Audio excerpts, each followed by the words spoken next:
Welcome to the podcast, Working Drummer. Dynamic interviews that tell you everything you need to know about being a professional drummer and a few things you may not want to know. Produced by Mike Jackson and hosted by myself, Matthew Krause.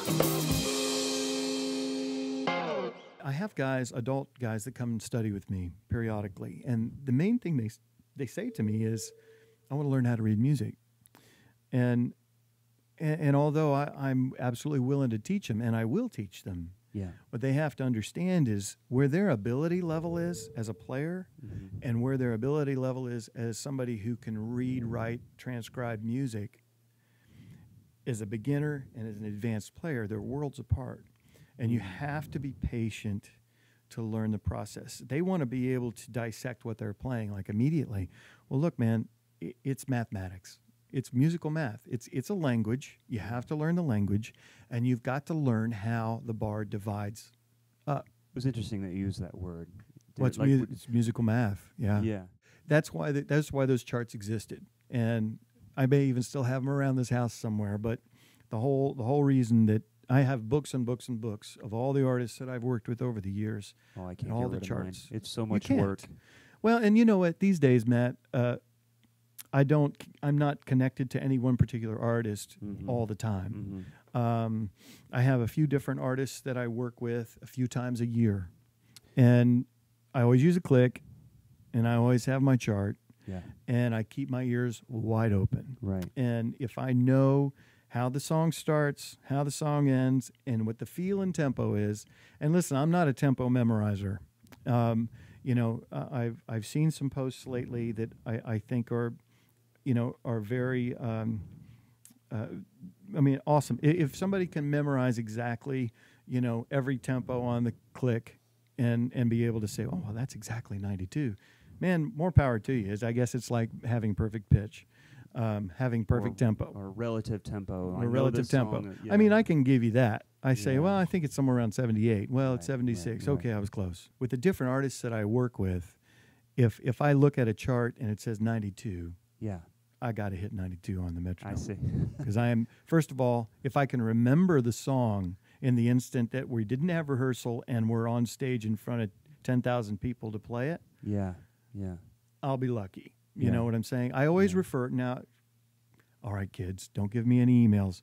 What I do is I always go back and listen to all the recordings of every artist I've ever played with. But we all know that live versions and studio versions can often differ, and in tempo too. Yeah. So if I don't have a live version, I'll listen to the song. I'll make sure it's in my head. Yes, but when we get on stage, man, I can hit 92, count it off, and within the first bar, I know exactly where we're going, and it's all good.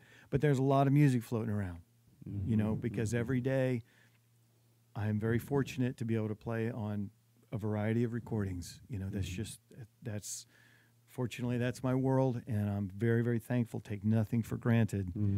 But having charts, click, tempo, everything in front of me that will keep me from failing and playing a miserable song, you know what I'm saying? Playing the song miserably, I should say.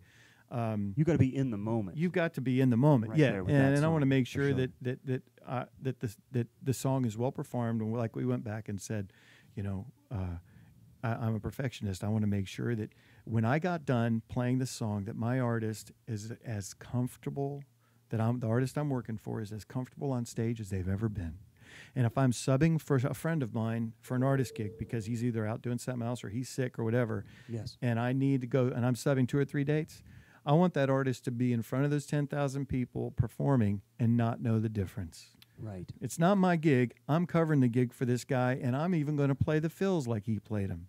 Yeah. Because I want that artist to be happy. Yeah. And when that artist comes off the stage and pats you on the back and said, thanks for being here, that's a great job, you did your work, you know? Right. So whatever it takes to do that, and Sure. that's my philosophy. So I guess becoming a bit of a chameleon is necessary for being a freelance guy like I am. Sure. Now, going back to your other point, in the studio, absolutely. The beauty of tap tempo and having an artist sing something. And I love, sometimes when you're in the studio and you'll say to a songwriter or an artist, hey, sing me the chorus. Well, they'll just kind of blaze through it. I'm like, I'm not, could you sing it like where you're really feeling it? I mean, could you perform the chorus for me for a second? Right. And that'll let you hear not only the tempo, but where they're sitting in the pocket, where they're putting how their vocal is relating to the strum of the guitar. Yeah, yeah. And then you can go, you know what? Man, this song, I'm tapping it out at 96. She feels like she's singing it at 95, but that's really too slow. So we're going to play it at 96, but I'm going to sit back on it. I'm going to do a little Greg Morrow on this song. Sit Right. way back in the Memphis pocket with it. Yeah. He does that like nobody. Anyway, he's a fantastic drummer. I think the last session I did, there was a singer who had never been in the studio, and there was a lot of nerves going on, especially at the beginning. And luckily, almost everybody on the session was really just played a supporting role. It's like, we're here because of you, because you brought these songs for us to play, and you're hiring us to do this. So man, so it took us a while to kind of find a good, comfortable tempo of where he played, because he was kind of a bit full of nerves, and so we're trying to find the tempo, and and I think we used a click on a couple songs, and then we dropped the click altogether, and just really found it. And it's funny, by the end of it, I thought, man, I wish we started this way from the beginning. Yeah. Well, I did want to get to what you were doing now, but I don't want to jump too far off the timeline, because I feel like you were moving along really nicely as far as getting down here, working with allies. So maybe where you kind of pick up where you were at that point. You were looking at 91 or so? Yeah, well, about 1993, I got a phone call to work with a new artist on Mercury to play in her band. And the bass player called me up. He said, hey, there's an artist on Mercury. She's brand new. She's got a little single out that's doing okay. And she wants to put a band together. But, just not, it won't be anything like too regular right now. It'll be just some dates. And I said, well, who is it? He said, well, it's a girl named Shania Twain. Yeah. So I said, oh, yeah, I've heard of her. Yeah. She had a single out called What Made You Say That was being played on country music television or something. First record? Yeah, first record. Okay. So I said, you know what, let's give it a try. Sure. So I connected with Shania off and on for a couple of years.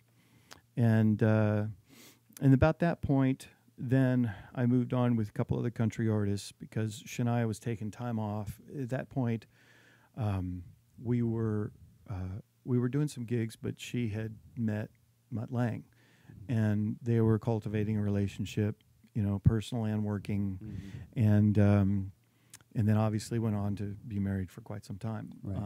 And actually, in this very room, Mutt has been in here when we auditioned steel guitar players. Oh, cool! In here one time, and he got to know him a bit, and we went up and did some Canadian dates, and he was following us around, and he was drum teching for me, and I was like, you're Mutt Lange, what are you doing? And he said, oh, I just love drums. I just love being here. So he'd set the snare drum up and raise it and lower it, and raise it and lower it, and raise it and lower it, and raise it and lower it. Mutt, it's fine. Let it be, man. He was the most meticulous. Most meticulous, that's right. Well, it was kind of interestingly funny. Just wondering if any listeners don't know what he had done up to that point. Back in Black was huge. He also wrote the song Do You Believe in Love that Huey Lewis was like their first mega hit, and they ripped it off, his demo off note for note. Yeah. I shouldn't say ripped it off. They copied it pretty much note for note, but put their spin on it, and which I thought was one of the most spectacular. Just writing and producing credits. Just writing and producing credits. The Robin Hood movie with Kevin Costner he did, and he was working with Bryan Adams when he met Shania. And all the stories, and you can read the stories. They're all true. Right. It's pretty much, it's all like she says. We'll get him on here and compare notes. Oh, yeah, that'd be awesome. But, he was, Mutt was actually very cool. I enjoyed chatting with him. And is that one of your children again? No. Okay. I enjoyed chatting with him, and he had some really great insight on some things, and he helped us in some rehearsals, and we started performing some songs that he had written, and Shania was kind of co-writing with him at the time, and we started performing them live, and nobody had ever heard these songs before, but they were clearly on the rock side, and a little different sound for her, and I would say that the songs that were her hits got great applause. The songs that we did that nobody had ever heard got equally great applause. Interesting. Anything in particular, like, then ended up becoming? Yeah, the very first song we ever did was a song called "You Win My Love" that she put on one of her records later. And then in 1995, she did a big thing at Fanfare before it was all CMA Music Fest. Fanfare was at the fairgrounds. Yes. And we did. There's actually a picture of this on Facebook somewhere, or not on Google somewhere. But she was presented with, at that point, her record went 5 times platinum or something like that. I don't remember, but Luke Lewis, and I think it was Luke Lewis from Mercury, and Mary Bailey, who was her manager at the time. I had put a band together for her for this performance, and it was a big mega band kind of a thing. And they presented her with this plaque, and she didn't see it coming.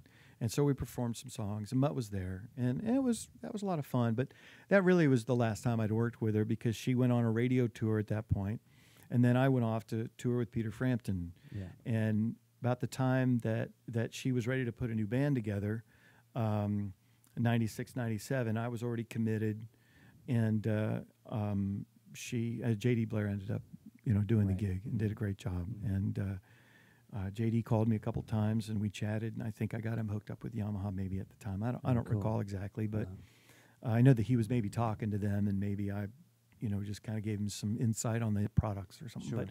But J.D. and I have known each other forever, so we had just talked about some things, and he went on to do an amazing job on that gig, and then he got to do the Vegas thing the run that she'd been doing not long ago, and I'm thrilled that J.D. was a part of that. He just, he's just such a sweetheart of a guy. Yeah, that's what I hear. I've never met him, but I just hear such great things. Fantastic drummer and guy, and that's the way it was meant to be. Matt, I been doing this a long time, and I just really think that every day is an opportunity.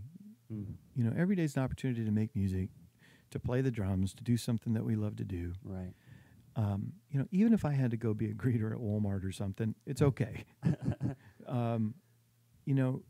I think early in my career, I wanted to be kind of all things to all people, not unlike what we were talking about a little earlier.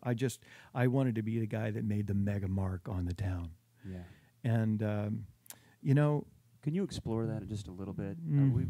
We had a recent podcast that just came out, and I don't want to spoil it for anybody, but one of the things that was discussed was you identify yourself with what you do, and we're drummers. This is what we do, and some of us do it full time as a living, and some of us don't. And for those of us maybe who have had some level of success in the music business, if something in life happens or something changes, maybe personally or in our heart even, that makes us change direction, how do we handle that new responsibility that is egging us towards maybe not making music for a living anymore? And I think that's a dangerous topic that a lot of people are afraid to talk about as life changes, because we're all looking towards moving forward. And that's a noble pursuit, and I'm not taking anything away from it. But I think for whatever reason, sometimes things happen that kind of makes you, I think what I always want to hold on to is the idea that it's okay to make changes and still love music. Because when I was younger, I was meeting older players that say, be careful, don't burn yourself out. Right. Get into this, but I know musicians that are following this certain path, and they hate music now. It's so much now their job. It's not their love. It's not their passion, and that's why we get into it. Yeah, I'd love to address all of that, because when I taught at Belmont from 94 to about 2006, I addressed these topics pretty head on. Yeah. You have guys, not unlike yourself or like me, when you graduate from college with a piece of paper that says, I have a performance degree, Now, that piece of paper in and of itself isn't going to do much for me. Those 4 years in music school, however, I would never change them for a minute. Oh, me neither. And if I have any young guy come up to me and say, "Man, I don't have to go to music school," okay, maybe you don't. Maybe you're fortunate enough to waltz right into playing. Fine. Maybe I could have done that. But for me, music school was a bit of an umbrella. It was okay for me to fall on my ass and make mistakes. Right. It was okay for me to try something and have my instructor or some band director or a jazz ensemble director say, "That does not swing. That sounds bad. Brian, go practice, and I'll see you tomorrow." Yeah. Because I had an opportunity for tomorrow. The reality of the real world is you didn't swing, you didn't do it, go home, you don't get called back. A lot of times you don't even get told that you weren't swinging. That's right. That's exactly right. You You just get don't done. get called. It's just suddenly people aren't talking to you, and you feel a weird vibe, and then you don't get called again. At least not for that particular style of music. Right. Matt, I graduated from college in 1983. I've been doing this for a few years. Yeah. I am a solid B-teamer, man. Okay? There are guys farther up the food chain than I am. And I can scratch and claw and whine and complain and get mad thinking that I'm just as good as them. Why aren't I playing on all those records? Mm-hmm. And at this point in my career, there are guys that are younger than me playing on bigger records than I'm playing on. Mm-hmm. But every day I get a chance to go downtown or to come into my studio and make music and do something of significance that means something to somebody. That is who I am. I'm sorry. Let me rephrase that. Rewind. That is what I do, but that's not who I am. Mm-hmm. That's not even remotely who I am. Mm-hmm. I've been given a gift, and this is partly some of this from me personally, and I'm just going to preface by saying this is my opinion. Right.